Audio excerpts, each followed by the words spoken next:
Assalamualaikum, kembali lagi dengan saya Nurul Safia. Kali ini kita akan mereview tentang pemahaman peserta didik. Nah, kemarin kita sudah membahas untuk mata kuliah Filosofi Pendidikan Indonesia. Kali ini tentang pemahaman tentang peserta didik dan pembelajarannya. Nah, di mata kuliah ini ada 6 topik yang perlu diselesaikan. Dari topik yang pertama, yaitu membahas teori belajar dan motivasi belajar anak.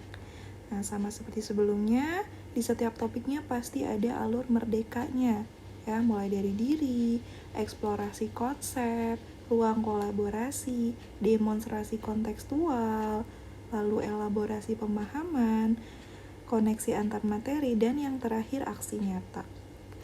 Nah, di setiap topiknya itu harus dikerjakan secara berurutan ya, karena ketika kita belum selesai mengerjakan di topik 1, itu topik 2 masih belum terbuka, apalagi topik 3, topik 4, 5, dan 6. Jadi kita harus mengerjakan urut dari yang pertama, seperti itu.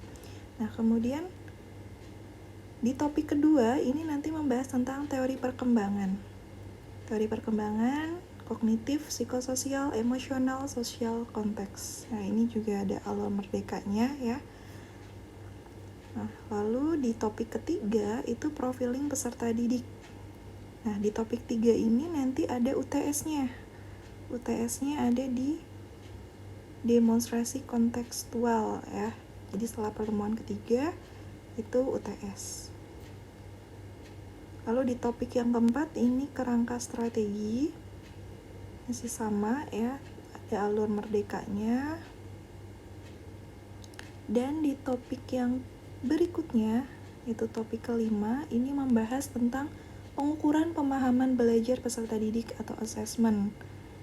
Nah, ini ada alur merdekanya juga yang harus dikerjakan. Dan di topik yang terakhir adalah lesson planning atau RPP, itu mengenai penyusunan, evaluasi, dan refleksi.